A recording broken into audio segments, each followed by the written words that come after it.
Hello, so we have finally gotten new Runeforges for Shadowlands and for the Shadowlands pre-patch. So today we are going to be taking a look at the old Runeforges and the new Runeforges and talking about what they do, what kind of circumstances and scenarios they're going to be good in, because I have a feeling that pretty much any DK, regardless of what spec you are or what kind of content you do, you're going to find a lot of usefulness in these new Runeforges. So let's go over it and make sure that we all know how to use Runeforges to their fullest potential. But first, a word from our sponsor, my Twitch channel, twitch.tv/XodasWow. I go live every Wednesday and Friday evening at 5 p.m. Central Standard Time, so come and watch Two Hand Frost DK PvP, discuss everything Death Knight and Shadowlands, and have a good time. Link in the description down below.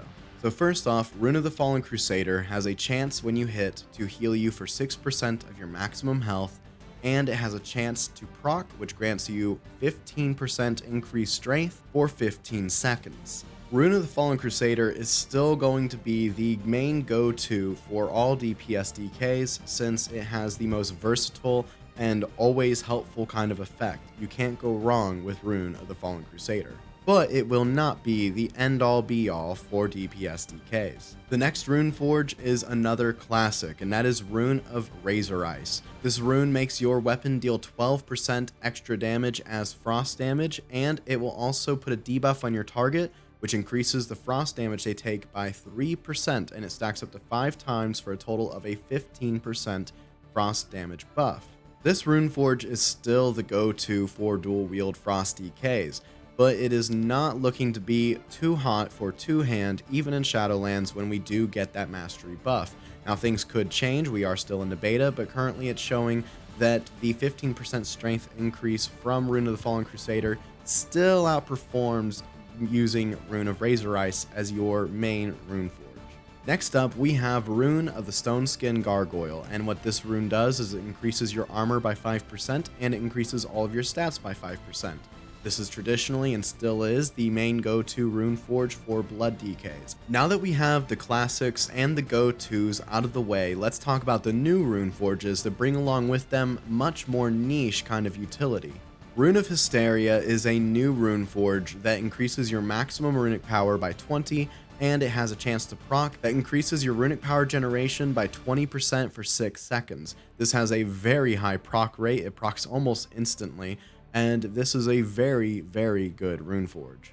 This Runeforge is exceptional in PvP for going defensive, and it's amazing in PvE for dual-wield Frost DKs who are running Breath of Sindragosa and want to make sure that that breath lasts as long as it possibly can. Rune of Sanguination increases the damage of your death strike based on the missing health of your target. This is a direct 1-to-1 ratio. If your target is missing 50% health, then your death strike will deal 50% increased damage. It will also proc when you get down below 35% health, and it will heal you for 48% of your health over 8 seconds. This Runeforge is extremely powerful in PvP since it allows us to do more damage output while we are in more of a defensive kind of state in our battle. This means that we are able to keep our constant pressure higher even while healing ourselves, and it makes a tremendous difference in duels and in arena. Not to mention that proc, which is absolutely amazing, although it does have a 5-minute debuff that it applies to you, and that debuff is only gotten rid of by dying. It does follow you into the arena. I don't know if that's intended or not, but only time will tell. Other than that 5-minute debuff, this is absolutely amazing in PvP. In PvE, I could see this being extremely useful for blood DKs that want to go more offensive, and the proc on Sanguination does certainly make up for some of the lack of tankiness that you get by not taking Rune of Stoneskin Gargoyle. Rune of Apocalypse is basically a unholy DK only kind of rune, because what it does is it makes your minions' attacks have a chance to put one of 4 debuffs on your enemy target. These 4 debuffs are themed after the 4 horsemen of the apocalypse and are promptly named Famine, War, Death, and Pestilence. Pestilence makes the target suffer from a dot that does a little bit of shadow damage over 6 seconds, stacks up to 3 times. Famine makes the target deal 2% less damage to you, and also stacks up to 3 times. Death makes it to where their healing done is reduced by 1% and also stacks up to 3 times. And War increases the damage the target takes by you by 1%, stacks up to 3 times. This Runeforge is really cool and really thematic, however I do personally find it a little less reliable and practical than really any of the other Runeforges on this list. Its effects are powerful, although they do only stack to, 3%, and the dot doesn't really do a ton of damage either, about 3.2% of my overall damage when tested. But the main problem with this is that it's extremely RNG. Sometimes you'll have all the buffs up, sometimes you'll have none of the buffs up, sometimes you'll have one buff up, sometimes you'll have 3 stacks of one, but it's very unpredictable. I don't really know where it falls, and I'm kind of hoping that the Unholy DK community will really put the time and effort into trying to find out where this fits for Unholy DK. I just don't really know the answer to that question just yet. Rune of Spellwarding makes you reflect 3% of all magic damage that you take right back at the caster. Now, this does mean that versus a Shadow Priest, for example, if they cast Psyfiend, this does not pass that damage to the Psyfiend, it passes it to the Priest. On top of the 3% magic damage reflect, it will also have a chance to proc, which will give you a 10% health shield that will protect you against magic damage. This Runeforge is extremely powerful in PvP.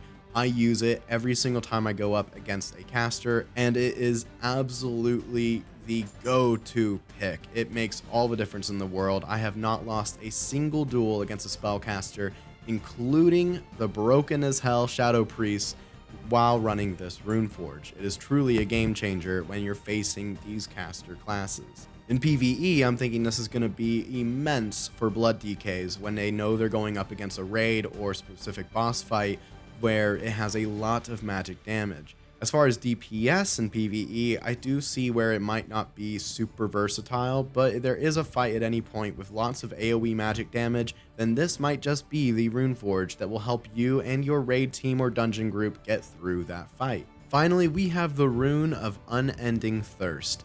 This rune is really fun. I do kind of question how good it will be in endgame content, but in open world content, this one is awesome. So what this does is it gives you 5% increased base movement speed, which is very nice. And whenever you kill an enemy, you get a 5% health heal, and you also get 10% haste, and you get 10% movement speed. This rune, like I said, is a ton of fun in open world content, and it makes questing go very quickly. It is a lot of fun. So definitely keep your eye out for this one, because this might be what you want to run while you are questing and leveling up in Shadowlands. So what are our options when it comes to how to use these Runeforges? Like literally, how do we use them? We can only keep one on our weapon at a time, and we have to go back to Arcarus in order to put a new one on our weapon. Your first option is to choose the Runeforge that makes the most sense for the battle that you're about to go into, whether it's a duel, arena, battleground, dungeon, or raid boss. And this means either keeping a handful of weapons in your bag with different Runeforges on them, or porting out and going to Arcarus so you can go and slap a new Runeforge on your weapon before any of those scenarios I just mentioned. Your next choice is how you actually use them, and this comes back to, once again, you can either choose to change your Runeforge before a fight, or you can actually change your Runeforge mid-fight. Something to note about swapping in combat, though, is that there is a global cooldown, and if you swap mid-proc, you will lose that proc.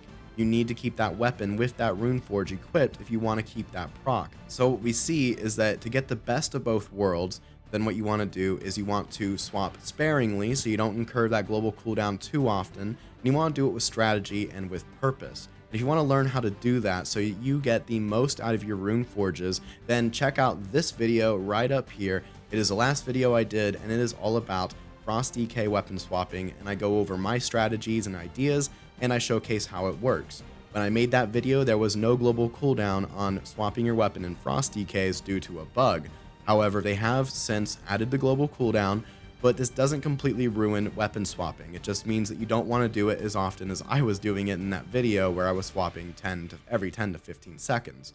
You want to stick to a strategy, you want to do it sparingly, and when it comes to weapon swapping, less is more, and it will absolutely save your butt many times if you learn how to do this.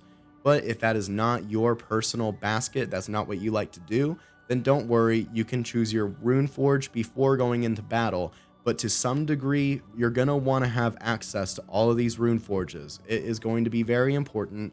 They are very powerful, and they are game-changing for both PvE and for PvP.